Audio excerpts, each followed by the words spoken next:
कहानी की शुरुआत में हम बिल नाम के एक हैकर को देखते हैं जो इस वक्त पुलिस के सीसीटीवी सिस्टम को हैक कर रहा था। तभी एक ऑफिसर को अपनी स्क्रीन पर कुछ हलचल महसूस हुई, मगर वो कुछ समझ नहीं पाया और उसे लगा कि ये कोई मामूली सी बात होगी। उसी पल अचानक एक अलार्म बज उठा जिसने पुलिस को सतर्क कर दिया और पता चला कि एक बड़े बैंक में कुछ गड़बड़ हुई है। ये देख उन्होंने तुरंत सबसे बेहतरीन टीम को वहाँ भेजा और स्पाइस नाम के अपने एआई सीसीटीवी सिस्टम को एक्टिवेट कर दिया। कंप्यूटर ने शहर के हर कैमरा को चेक किया और चोरों की कार ढूंढ निकाली। जब उन्होंने चोरों को देखा तो उनके हाथ बिल्कुल खाली थे। फिर कई पुलिस की गाड़ियां उस तरफ दौड़ पड़ी, मगर वहां पहुंचे तो सड़क बिल्कुल खाली मिली। स्टेशन में मौजूद ऑफिसर्स को अभी भी स्क्रीन पर चोरों की कार दिख रही है और आखिरकार उन्हें एहसास हुआ कि उनका कंप्यूटर भी हैक कर लिया गया है, जिसका मतलब था कि चोर पहले ही भाग चुके हैं। अगले दिन पुलिस को पता चला कि सिर्फ एक ही तिजोरी को लूटा गया है, जो कि एक अमीर बिजनेसमैन की थी, जिसने अपनी 500 करोड़ डॉलर की क्रिप्टो अकाउंट का आधा पासवर्ड एक नोटबुक में रखा हुआ था। मकाऊ नाम की बिल्डिंग में चोरों ने डिजिटल पैसा संभालने वाली कंपनी के ऑफिस पर कब्जा कर लिया। इसके चलते कुछ कर्मचारियों की पिटाई भी हो गई और जल्द ही पूरे स्टाफ को बंधक बना लिया गया। फिर एक कर्मचारी को कंपनी का मेन दरवाजा खोलने के लिए मजबूर किया गया और मैक ने एक कंप्यूटर का इस्तेमाल करके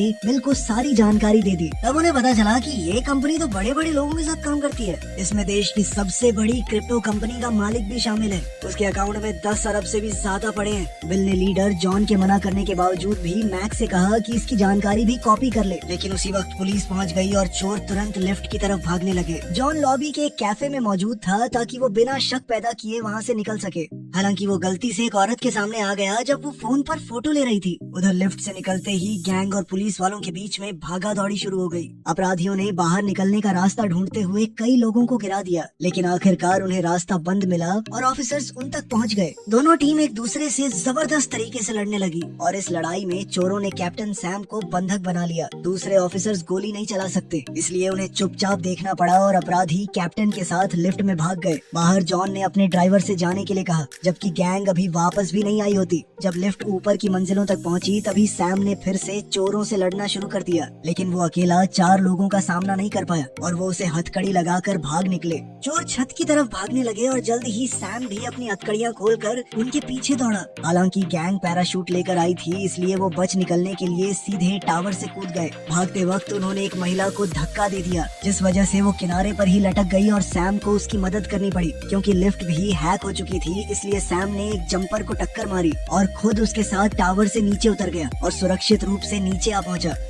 जब चोर एक होटल की छत पर उतरने लगे तो पुलिस की दूसरी टीम उनका इंतजार करने लग गई और फिर एक भयंकर युद्ध शुरू हो गया। अपराधियों ने आसानी से ऑफिसर्स को नीचे गिरा दिया और अपने औजारों और मुखौटों का इस्तेमाल करके छत से भाग गए। फिर उन्होंने जल्दी से अपने कपड़े बदल लिए, जबकि बिल सिक्योरिटी कैमरों की सारी फुटेज डिलीट करने लग गया ताकि स्पाइस उनका पीछा न कर सके। जल्द ही पुलिस का सीसीटीवी सिस्टम पूरी तरह बंद हो गया और सैम ने होटल में पैदल तलाश शुरू कर दी। पुलिस वालों ने अपने शरीर पर कैमरा फिट कर लिया ताकि वहाँ से गुजरने वाले हर व्यक्ति को रिकॉर्ड किया जा सके, उम्मीद करते हुए कि शक्ल पहचानने वाला सॉफ्टवेयर उन्हें पकड़ लेगा। जॉन भी भेस बदलकर होटल पहुंच गया और अपने गैंग से मैनेजर का ध्यान हटाने के लिए कई तरह की परेशानियां खड़ी करने लगा। चोर लगातार भेष बदलकर अलग अलग कमरों में घूमने लगे, जिससे वो खुद को कभी टूरिस्ट तो कभी कर्मचारी के रूप में बदलने लगे। इसी बीच सैम ने मैक को देखा और लिफ्ट में हुई लड़ाई की वजह से उसकी कान की बाली को पहचान लिया और बिना देरी के उसके पीछे भाग गया। लेकिन मैक कैफेटेरिया में कई कस्टमर्स में से एक बनकर छुप गया।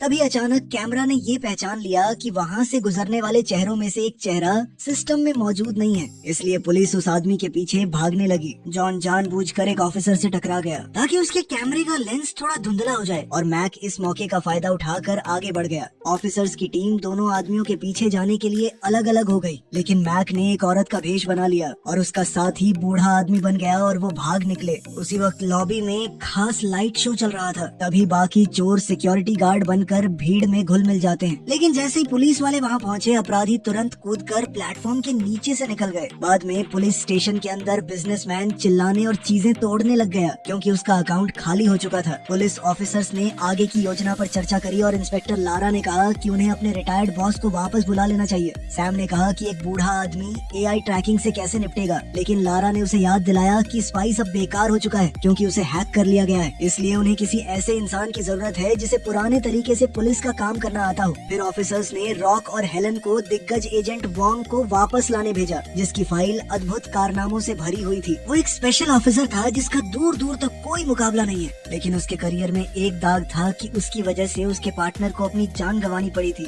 जब वो दोनों वोंग के पड़ोस में पहुंचे तो वो ये देख हैरान हो गए कि वोंग बस कुत्ते घुमा रहा होता है। हेलन वोंग का पीछा करते करते एक कैफे तक चली गई और दिखावा करने लगी कि जैसे वो बस एक स्टूडेंट हो, मगर वोंग उसकी टेबल पर बैठ गया और उसने बताया कि उसने हेलन और रॉक को पूरे दिन उसका पीछा करते हुए देख लिया था। वोंग को उसका नाम भी पता होता है। फिर पता चला कि हेलन वोंग के मरे हुए सबसे अच्छे दोस्त की बेटी है और बचपन के बाद से उनकी मुलाकात नहीं हुई थी। वोंग उसे उसके पिता का बैज नंबर विरासत में लेने के लिए बधाई देता है और फिर उन सब गलतियों की लिस्ट बताता है जो इन दोनों ने वोंग का पीछा करते वक्त की थी। उसने रॉक का बैज भी बिना उसे पता चले चुरा लिया था।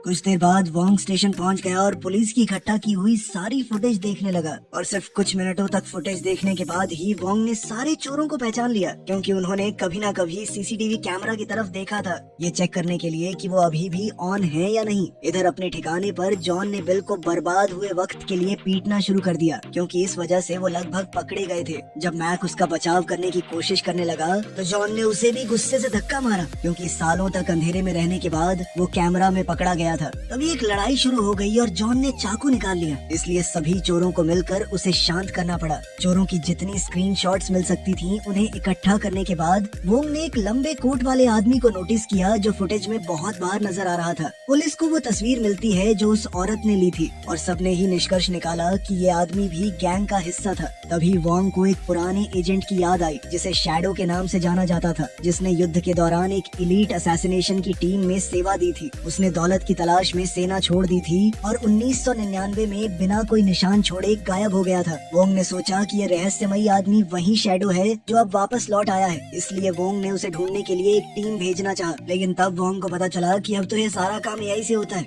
उनके पास सर्वेलेंस टीम है ही नहीं। लेकिन फिर भी उन्होंने इस केस के लिए वोंग को एक नई टीम बनाने का काम दे दिया। वोंग को भरोसा सा नहीं होता, क्योंकि इतने कम समय में किसी को ट्रेन नहीं किया जा सकता। बाद में जिम के अंदर हेलन ट्रेनिंग करने की कोशिश कर रही होती है, लेकिन दूसरे पुलिस वाले उसका मजाक उड़ाने लगे और कहने लगे कि तुम पुलिस की नौकरी के लिए बहुत छोटी हो। हेलन ने पहले तो उन्हें अनसुना कर दिया, लेकिन फिर गुस्से में आकर उनसे लड़ने लगी और आसानी से एक ऑफिसर को उसके आदमियों के सामने धूल चटा दी। वोंग ने ये सब देख लिया और अकेले में हेलन को बधाई देने लग गया, ये कहते हुए कि इससे तुमने मेरी नजर में अपना सम्मान कमा लिया। शाम को वोंग ने छत पर शराब पी और हेलन के पिता की मौत को याद करने लगा। उसने मन ही मन अपने स्वर्गवासी दोस्त से हेलन का अच्छे से ख्याल रखने का वादा किया। अगले दिन वोंग ने सबको बताया कि मैं एक सर्वेलेंस टीम को ट्रेन करूंगा और हेलन भी टीम का हिस्सा बनी। वोंग उन्हें सिखाता है कि बिना दिखावा करे कैसे चले, कि किसी को भी वो पुलिस वाले न लगे। हर एक छोटी चीज को भी अच्छे से याद रखना होगा, फिर चाहे कैसी भी मुसीबत क्यों न आ जाए। सड़क पर पहले दिन टीम अपनी पहचान छुपाए रखने के लिए आम नागरिक होने का नाटक करने लगी, लेकिन वोंग ने हेलन को वैन में अपने साथ ही रखा, क्योंकि वो उसका छुपा हुआ इक्का है। जब भी उनमें से कोई कुछ गड़बड़ करता तो वोंग उन्हें अच्छे खासे ताने सुनाता। 12 दिन बाद बिल एक आखिरी मिशन की प्लानिंग करने की कोशिश कर रहा होता है, ताकि जॉन चैन से रह सके और वे सब हमेशा के लिए रिटायर हो सके। उसने सीईओ के अकाउंट की सर्वर लोकेशन ढूंढ निकाली, लेकिन उसके डिजिटल वर्ल्ड तक पहुंचना आसान नहीं था। तभी कहानी कुछ साल पीछे चली गई, जहां दिखाया गया कि सारे चोर अनाथ थे जिनसे मिलने जॉन अक्सर जाया करता था और पैसे भी दिया करता था। बदले में लड़कों ने 1999 में जॉन की मदद की थी जब पुलिस उसके पीछे थी, और तब से आज तक वो सब साथ हैं।